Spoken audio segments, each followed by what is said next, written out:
Bom dia a todos. Primeiramente, eu agradeço pelo convite. Realmente é uma honra estar presente nesse encontro preparatório, visando esse Fórum Mundial que ocorrerá pela primeira vez aqui no Brasil. O objetivo da minha palestra é falar sobre inovação e propriedade intelectual no agronegócio. Tenho uma formação um pouquinho diferente, porque trabalho com direito e agronegócio. Estou agora no CEPAM-URGS como pós-doutoranda. O enfoque vai ser um pouco diferente, acredito, da lógica que a gente tem visto até agora. Mas fico feliz porque, desde a palestra muito esclarecedora do professor Daut, os elementos foram sendo criados para que eu pudesse falar o que eu vou apresentar agora. Bem, uma das primeiras premissas que eu gostaria de criar, porque muitas vezes a gente fala de agronegócio, que é o que envolve tudo que a gente acaba trazendo aqui para se trabalhar com o alimento, é o que é o agronegócio e como que a gente pode trabalhar e trazer ele hoje. O agronegócio, dentro da construção que se faz hoje, é um conjunto de atividades que leva à criação de valor ao produto agrícola. A questão da produção agrícola no mundo tem sido considerada basicamente sob duas premissas, que inclusive foram abordadas pelo professor Daut.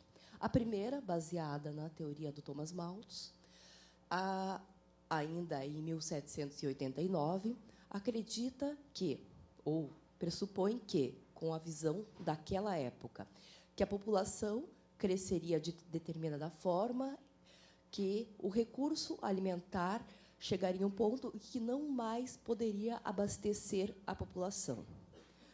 Embora muitos acreditem a Malthus, a teoria de que a única forma de solução seria, segundo ele colocava, como formas premissas positivas ou negativas, a fome e a guerra, a outra possibilidade que ele via, e que foi também corroborada pelas grandes navegações e pela ocupação dos territórios, eram a expansão do território.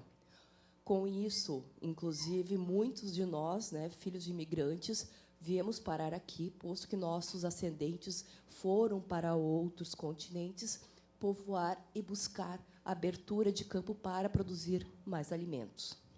Então, essa era uma das premissas, posto que era o que ele conhecia na época.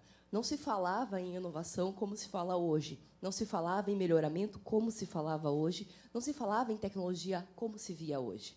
A tecnologia que existia na época era: se passava fome, se controlava a natalidade por meio dos mais conhecidos na época, se a gente poderia dizer hoje primitivos, como aborto, etc., ou a guerra que ocorria por causa da fome, ou ainda a expansão da agricultura. Era isso que se conhecia. Mas a teoria, assim como a ciência, evolui, e Esther Bozerat, em 1956, a partir de um estudo que ela desenvolveu com base, como também falou o professor, no estudo de caso que ela desenvolveu na Mauritânia, ela verificou que, mesmo em sociedades primitivas, o que ocorre é que a própria população se adapta. É dela a frase de que a necessidade é mãe da invenção, ou seja, a partir do momento que você tem uma necessidade específica, você trabalha para superar ela e, portanto, ao invés do que previa Malthus em um determinado momento, não vai faltar recursos, mas sim a própria população vai encontrar uma forma de superar este problema, e este problema pode ser superado por políticas públicas, esse problema pode ser superado por um crescimento exponencial da produção, mesmo que seja no mesmo território. Além de trabalhar no IBRAVIM, eu também trabalho no IRCA, no Instituto Rio Grandense do Arroz, e hoje nós vemos, é uma coisa extraordinária, em menos de um século, nós quase que quintuplicamos a produção de arroz no mesmo hectare. Ou seja, nós não precisamos de mais terra, como previa Malthus, hoje nós precisamos de mais tecnologia na mesma terra, e isso faz com que a gente possa alimentar mais pessoas com essa mesma tecnologia. Então, é a inovação na qual se compreende a invenção e outras todas as possibilidades que podem atender a essa demanda. Então, com base nisso, é que nós verificamos que a necessidade, sim, pode nos trazer formas diferenciadas de inovação. Se antes a inovação nessas regiões primitivas asseguravam a subsistência, posto que o objetivo era sobreviver, como foi referido há um século atrás, eu seria uma pessoa idosa, né? Porque eu estaria quase, né, nos 30 ali chegando. Eu seria avó já, com certeza, né? Estava ali. Hoje nós já estamos próximos de chegarmos a um século com certa regularidade. A inovação, então, ela não tem mais que ser como foco único assegurar a subsistência. Ela tem que ir além, porque a subsistência nós já estamos garantindo. Sobra, como se diz, alimento no mundo. Produzir em quantidade não é mais o problema. O problema qual é? O problema é assegurar inclusão em uma economia diversificada, é incluir. E é para isso que nós temos que trabalhar a inovação no campo. Além da subsistência, é preciso, é necessário criar valor para o produto que se produz no campo. Como criar valor? E como apropriar-se desse valor? Essa apropriação pode ser individual, pode ser coletiva. E é aí que entra o trabalho da propriedade intelectual do âmbito da inovação no agronegócio. Como ela pode trazer benefícios, né, na criação de valor à comunidade rural? Existem vários campos. O campo das patentes de invenção, da proteção de cultivares, que são campos que eu também trabalho, mas existe um campo que, embora muito velho no velho continente, que é a Europa, é novo aqui no Brasil, que é das indicações geográficas e dos outros signos coletivos, como as marcas coletivas e as marcas de certificação. E é nestes signos coletivos que eu gostaria de trabalhar, mostrando a possibilidade de apropriação coletiva de valores para a criação de valores para as comunidades no âmbito do agronegócio. Bem, a primeira questão que eu coloco, que eu acho importante nós trabalharmos, é da teoria do Pearson, que é o que é o signo? Por que eu uso um signo em qualquer produto ou em qualquer... Eu tenho um signo para me identificar, meu nome é Kelly. Sem esse signo, eu seria o quê? Um número? Que seria também o signo. Quando eu, por exemplo, olho essa garrafa aqui, que, por acaso, é do Vale dos Vinhedos, tem algo que me chama a atenção, que é esse selozinho aqui. Esse selo, para quem conhece, porque isso também é uma dificuldade que nós temos hoje, ele vai me remeter ao vale. E se eu fecho os olhos e lembro do vale, eu vejo aquela região montanhosa, cheia agora, né, no outono para o inverno, das parreiras, com as folhas avermelhadas, do produtor rural, recebe a gente em casa. Que valor que eu dou para essa garrafa? É muito diferente. É isso que esse signo faz comigo, que sou interpretante. Faz com que o valor desse produto seja muito maior do que o conteúdo físico que ele tem. E esses signos, eles podem ir além. Eles podem tratar, por exemplo, de certificar o processo que um determinado produto passa na sua produção. Ele pode tratar da conformidade que garante características específicas na composição, como, por exemplo, que é uma coisa que eu já passei em casa e hoje eu sinto com relação à alergia ou intolerância, garantir que os produtos não têm glúten. E hoje nós temos um nicho específico de produtos que não têm glúten. E um selo de certificação, de conformidade, dizendo que os produtos não têm traço de glúten, tem um valor diferenciado e que pode ser apropriado, como os que não têm um traço de leite, que não têm um traço de ovos, e, como o professor havia comentado, que não tem um sulfito, ou que não tem sorbato, ou que não tem uma série de outros produtos que possam ser alergênicos. Também eu posso ter selos, hoje um pouco mais difundidos, que são ambientais, e que talvez, eu não digo nem só esse, mas todos, às vezes não podem, talvez, garantir o valor a mais, mas podem garantir uma demanda contínua. Às vezes, a demanda contínua por um produto pode ser muito mais útil do que apenas um valor agregado.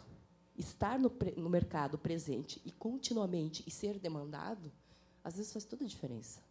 E, por fim, uma garantia de origem, que é o foco específico da indicação geográfica. Os signos, eles podem garantir qualidades objetivas, que eu chamo de anglo-saxônicas, né?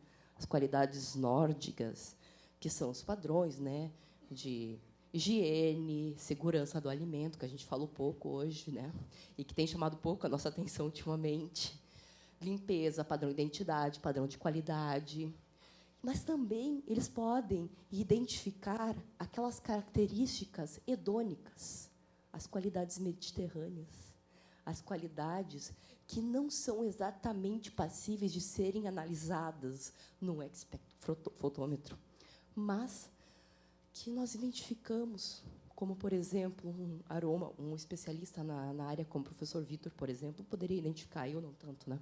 Mas o aroma, a cor, o sabor, o que está relacionado à textura, à tipicidade, e vem junto a tradição, a cultura, o saber fazer, tudo isso pode estar junto, associado, por trás de um signo distintivo. E existe possibilidade também, dentro desses signos, de trabalhar-se com signos que são distintivos, os tradicionais, as marcas de produtos. Você confia numa determinada marca, por exemplo. Eu sei que Omo é melhor que é uma marca que diferencia. E também há outros signos que são signos qualificativos. Qual que é a diferença? As marcas, de maneira geral, elas diferenciam um produto de outro produto, um ao lado do outro. É a diferenciação que faz a diferença. Inclusive, quando eu falo de marca coletiva, por exemplo, qual é a lógica? Por exemplo, eu tenho cooperativas que têm vários produtos que estão abarcados nessa cooperativa. Cada um pode até ter sua marca diferente, mas você olha e sabe que é daquela cooperativa, e isso faz diferença, porque você sabe qual é a origem desse produto, sabe quem estava envolvido nela. E você sabe que tem produtos que são de outra cooperativa ou de outra empresa. Então, diferencia em relação aos concorrentes. E também há produtos que são certificados por empresas, como, por exemplo, produtos que têm ISO, produtos que são produtos biodinâmicos, por exemplo, os produtos do Volkmann, eu sei que são biodinâmicos, os produtos de outras empresas que são certificados como biodinâmicos, etc. Mas as indicações geográficas, essa parte é interessante. Eu posso ter indicações geográficas, por exemplo, Vale dos Vinhedos, lá. Muitos, eu acredito, que já ouviram falar dos vinhos dos Vales dos Vinhedos. E, dentro do Vale dos Vinhedos, eu tenho cada um sua marca. E também eu tenho o Vale dos Vinhedos. Agora, recentemente, foi reconhecido Pinto Bandeira. E também foi reconhecido Altos Montes. São 3 indicações geográficas que se diferenciam no mercado, portanto, têm a distintividade, mas, dentro dela, todas têm critérios qualitativos mínimos que se identificam. E não só no âmbito interno, mas, por exemplo, eu tenho champanhe. E eu tenho os espumantes que são feitos em Pinto Bandeira. E tem tanto quanto a mesma qualidade, né? Dizem que são os segundo melhores do mundo, porque a gente não pode falar que o espumante brasileiro é melhor que o champanhe, né? Mas, bem, então, para que servem esses signos distintivos? Eu pergunto, né? Tá, antigamente a gente comprava, né, 1 litro de palmito assim. Mas hoje, considerando tudo o que acontece, mesmo tendo todas as precauções, um potinho desse, que fosse de uma cooperativa. Isso daqui é da União Europeia, mas eu estou pegando emprestado, tá? Com uma indicação geográfica. E ainda tivesse um selo de certificação, com certeza tem um valor diferenciado. Não adianta, por exemplo, só ser da agricultura familiar. Ele tem que ser da agricultura familiar com segurança alimentar. e eu tenho que dizer que ele é, porque tem muita gente que diz que é da agricultura familiar, mas não tem nada que garanta que ele efetivamente é. Diz que é orgânico, mas eu não tenho certeza se é. Por exemplo, essa couve-flor, será que ela era orgânica de verdade? No caso contado pelo professor no início, ele poderia dizer que era orgânica, mas estava colocando botox.